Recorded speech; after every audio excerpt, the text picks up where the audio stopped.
Polícia Federal rastreia verba para respiradores e acha até compra de carros. A investigação da PF encontrou indícios de que os 48,7 milhões pagos em 2020 pelo consórcio Nordeste, então presidido pelo Rui Costa, atual ministro de Lula, ministro da Casa Civil, para a compra de respiradores que nunca foram entregues, foram desviados pela empresa contratada por meio de sucessivas transferências bancárias. Ao final, segundo a Polícia Federal, o dinheiro público bancou gastos particulares, como a compra de carros e o pagamento de faturas de cartão de crédito. Na época, o presidente do consórcio Nordeste, que reúne estados da região, Rui Costa, assinou o contrato com a Rempicare, que previu o pagamento adiantado da totalidade do valor. A empresa era especializada em medicamentos à base, de orégano. Ela nunca tinha fornecido esse tipo de equipamento, nem tinha experiência no ramo.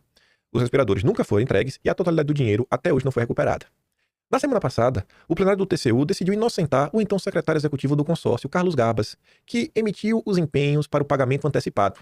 A decisão do pagamento antecipado contrariou o parecer da área técnica, que apontou uma série de irregularidades na contratação e recomendou a aplicação de multa. E aí? A turma que foi afastada fez parte na era do Carlos Garbas. Olha o Carlos Garbas.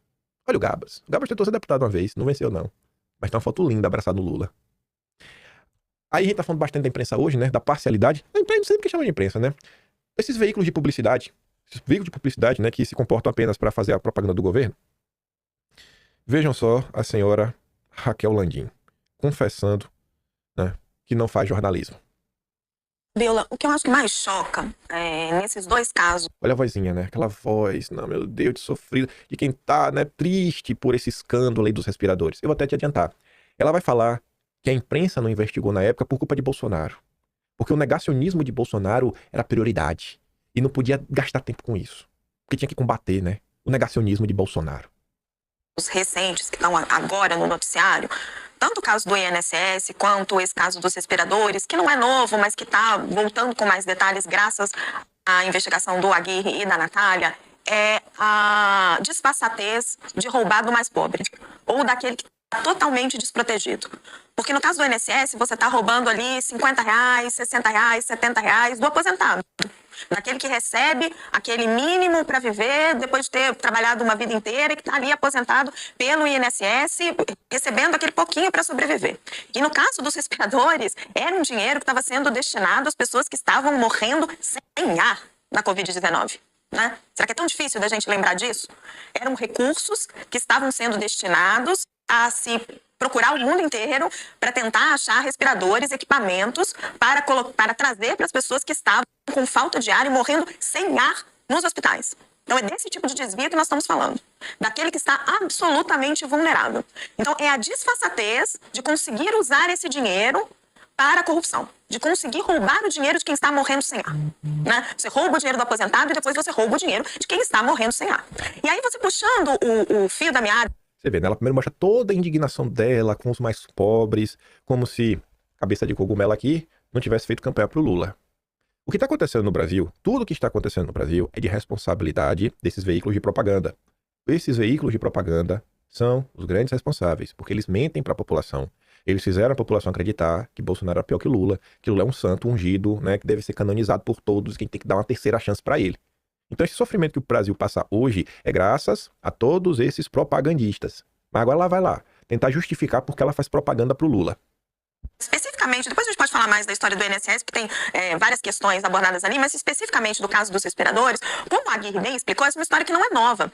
Essa história apareceu várias vezes na CPI da Covid, e naquela época ela era bradada pelos bolsonaristas para justificar o negacionismo de Jair Bolsonaro. Então toda vez que... Tá vendo? Era bradada pelos bolsonaristas para justificar o negacionismo de Bolsonaro. Não. É porque ele tava roubando. E o povo queria que investigasse. E vocês não queriam. Porque vocês não ligam pra vida de vocês até hoje. Fica aí fazendo propaganda. 700 mil pessoas morrendo por culpa de Bolsonaro. Foi Bolsonaro. Foi Bolsonaro. Né? Foi Bolsonaro que mandou fechar o país. Trancou o povo em casa. Foi Bolsonaro que fechou metade do supermercado, né? Falou que era essencial e o que não era. Ou foi Eduardo Leite? Não, porque Bolsonaro não queria comprar... realmente, esse foi o problema. Você entende como são as coisas? Esses propagandistas têm a cara de pau de tentar tirar o corpo fora. Se os velhinhos estão sendo roubados, cada jornalista do consórcio colocou um tijolinho nesse prédio. O roubo dos aposentados conta com apoio, né? Contou com ajuda, na verdade, de cada um desses jornalistas propagandistas, fazendo propaganda descarada. Jair Bolsonaro queria justificar o seu negacionismo, justificar não comprar vacina, justificar desdenhar da Covid-19, justificar desdenhar da utilização de máscaras ou de qualquer outro método que pudesse ajudar as pessoas a sobreviver, porque a gente se lembra que em Manaus as pessoas também morreram sem ar porque se distribuía cloroquina. Sempre tinha alguém para falar dessa história dos respiradores. E a gente estava tão perdido, digo nós, a opinião pública, os políticos, a própria CPI, naquela confusão toda, naquele negacionismo tão intenso de Jair Bolsonaro, que estava até difícil olhar para esse crime, porque não dava para justificar aquele negacionismo de Jair Bolsonaro, né? Então, tomara que agora, com mais calma... Não dava, gente. Não é opinião pública, são os propagandistas, quem vive de dinheiro sujo. Porque esse dinheiro que vocês ganham, dos patrocinadores que você ganha, pra mim é um dinheiro sujo. Enfim, né? Ela lacrou na CNN, achando que até mesmo a Daniela Lima ia ser promovida pra Globo News, foi demitida. Parou no UOL. Continua lacrando aí pra ver se um dia consegue ser contratada pela Globo. Agora, quem for louco que acredita nessa mulher, né? Vamos lá. Olha aí. Cada jornalista, ou pelo menos que se diz jornalista do consórcio, colocou um bloco nesse prédio chamado Lula 3. O governo Lula fecha contrato de 328 milhões de reais com a empresa alvo da Polícia Federal. Esplanada Serviço é investigada pela PF, junto a grupo de empresas de setor terceirizadas por suspeita de fraude e licitação.